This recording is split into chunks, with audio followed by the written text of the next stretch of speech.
Hello, my Algebra 2 students. We are on day 3 of Unit 10, where we're simplifying nth roots. So n is sort of just a generic way of saying like it could be a square root, a cube root, a fourth root. So the n value, whatever that is up here, that's called your index value. And that represents the number of equal factors you need to have for it to be a perfect, nth root.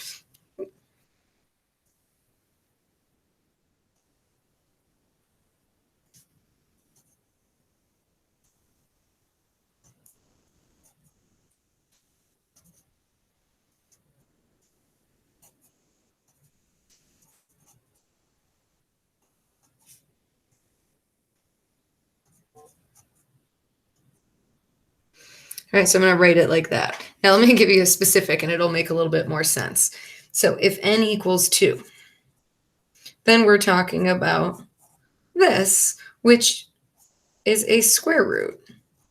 Now we're used to square roots. We're not even used to seeing the 2 there though. So that's always been there. You just might not have even known. So we actually drop it off most of the time and just show it like this. So whenever we see a radical sign without an index value there, it is a 2.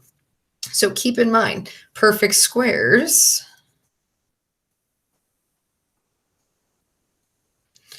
you probably have a list sort of running in your head that you know about.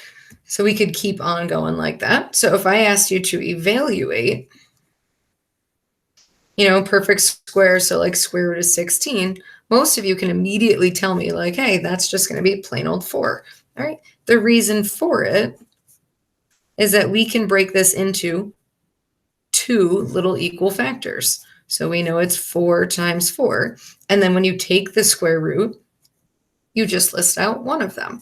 That's going to be really important when we understand like perfect cubes and perfect fourths. So if I said, let's do, some practice, I could throw a whole bunch of different square roots at you. So like square root of 196. Maybe you know that one off the top of your head. Maybe you don't. That one comes out to be 14.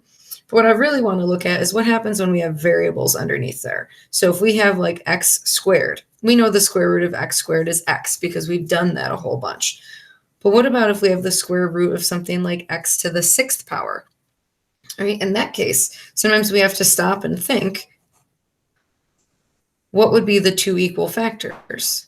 So x to what power times x to what power gives me x to the 6th? Well, if they're going to be the same, when you're multiplying bases, we add the exponents. Those would both need to be x cubed.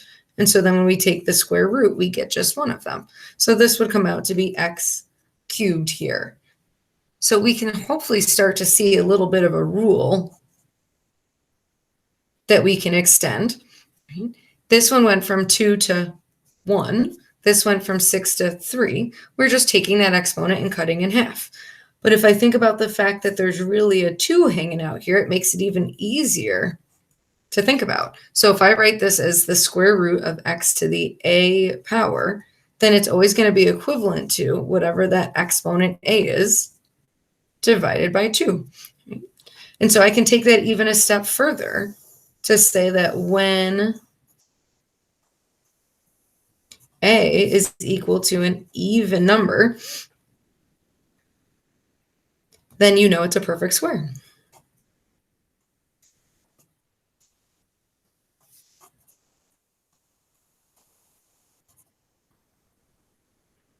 So if I gave you x to the 10th power, the square root of that would just be x to the 5th. Really simple to apply it. All right, with that being said, that's enough about perfect squares. Let's move on to when n is equal to 3. So there was kind of our first case. Here's our second case, which means we're talking about cube roots.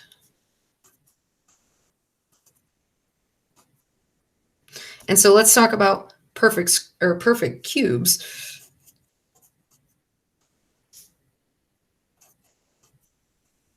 So think of a list of perfect cubes. 1 cubed would be 1, 2 cubed is 8, 3 cubed is 27, 4 cubed is 64, and so on. So it's 125. We can add a couple more here.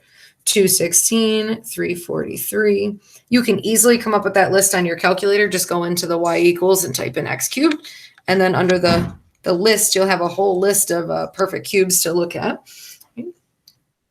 And so in this case, if I ask you to evaluate, we can have some simple ones like the cube root of 8.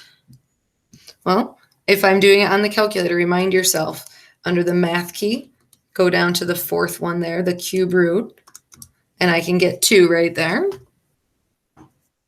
It's also important to note that I can do the cube root of -8, and that actually works out just fine as well. That's going to come out to be -2. Right? And so if I think about it, this one was because 2 times 2 times 2 gave me 8. So a single one of those. Whereas here, if I do -2 times -2 times -2, that works out nicely to be -8. So we can have negative values underneath the cube root.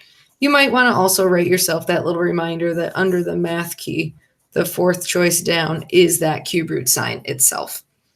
All right, let's throw some variables in there now. What if we do the cube root of x cubed? Well, I know that's going to come out to be just plain old x, or x to the first. But what if we have the cube root of x to the 6th? In this case, I have to think, what would be the 3 equal factors?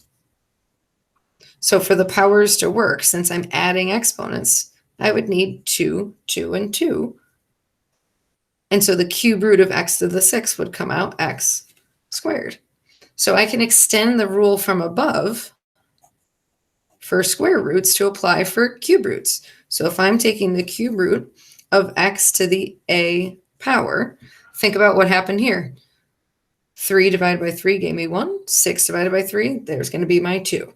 So I can say that it's equal to x to the a divided by 3. And then just like with square roots, in this case, well, what does a need to be for it to be a perfect cube? In this case, what I really need, is I need it to be a multiple of 3. So when a is a multiple of 3, then x to the a power is a perfect cube. All right, and hopefully when you stop and think about it, that makes some sense there. All right, let's take it a step further and let's talk about fourth roots then. So I'm going to hop on over to a new page. Ooh, sorry, I'm a little crooked there. There we go. All right, so for the next one, if I go for n is 4, or a fourth root like that, excuse me, let's think about what are some perfect fourths.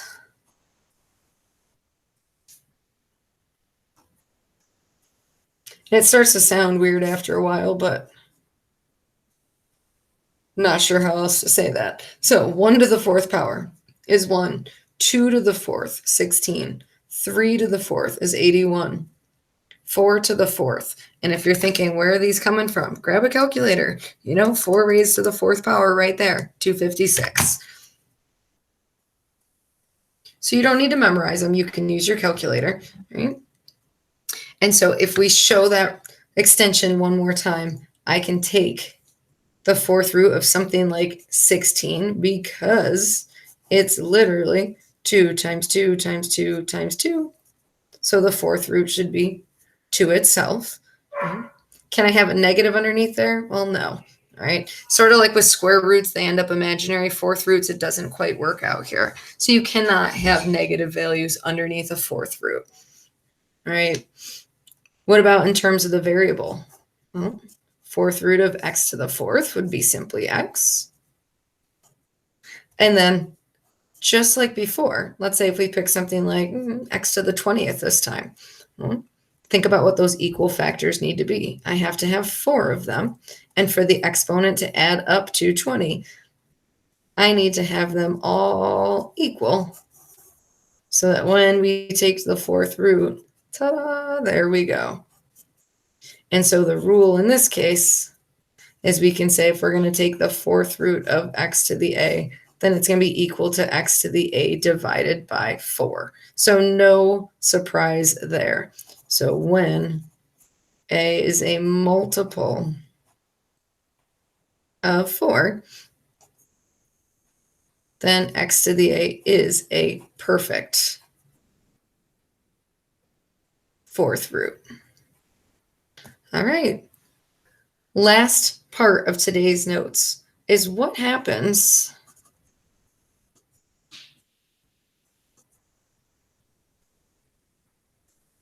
when it's not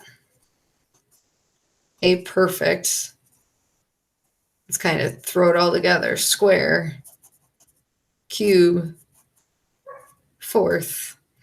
Ooh, before I forget, under the math key, there is a choice back here. Whew. For an xth root, it's choice 5. You can then enter in a 4 there. So if I want to take the fourth root of something, like the fourth root of that 256, there I go. All right. So I'll show you more of that in class. Some of the older calculators, you have to do it a little bit differently. And so we can talk about that together next time I see you. All right, let's take a look at, well, what happens when it's not a perfect cube or square or fourth? So in this case, we're going to leave our answers in simplest radical form. So let's do one of each together. All right, first one, square root. If I give you radical 20 and then x to the, let's start easy, x to the fourth. All right, what I'd want you to do is we're always going to break it into the perfect square times whatever is left over. So in this case, take the number first. 20, I can break into 4 and then 5. X to the fourth, that is a perfect square because that's an even exponent.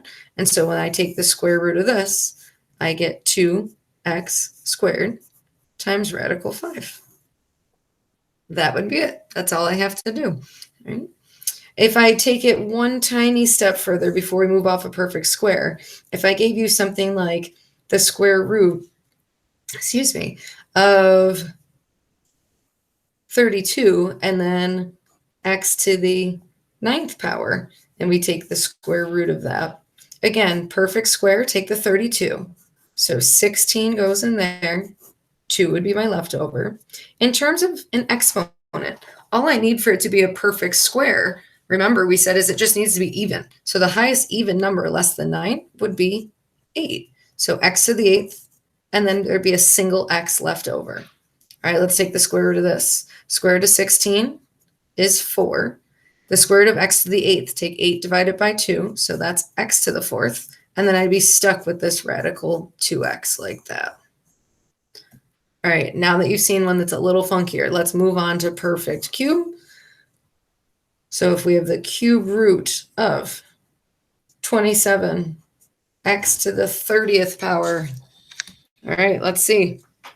So perfect cube this time, and then times the leftover. So make sure you have a little cube root on each of those there, or a little 3 for your index value.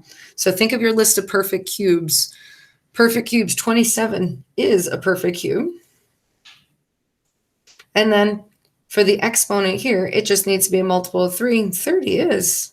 Hey, that thing's a perfect cube. I don't even need this piece of it. So when I go to take the cube root of 27 is 3. For the x to the 30th, I just take that exponent and divide by 3. So this would give me 3x to the 10th power. All right, let's finish on one more cube root that's not quite as pretty. I know I said we were going to do one of each. We'll save the fourth root for class. So let's finish with this guy here. If we go 128 times x to the 10th power. All right. Perfect cube times my leftover. So look back at that list of perfect cubes. I'll bring mine back here. All right, if you look at your list, 128's not on there. 64 is. And if I grab my calculator, 128 divided by 64 is 2. So I can break this up into 64 for my perfect cube. 2 is my leftover. I need this exponent to be a multiple of 3. So the biggest multiple of 3 less than 10 would be x to the 9th. And then there's an x to the first left over. All right. Take the cube root of this part of it. So the cube root of 64, that's going to be 3. Take this exponent, divide by 3. That gives me x cubed. And then I'm stuck with this. So just don't forget the 3 for the index value. And then the 2x is left underneath. All right, that is a good spot to stop. We will pick up in class tomorrow.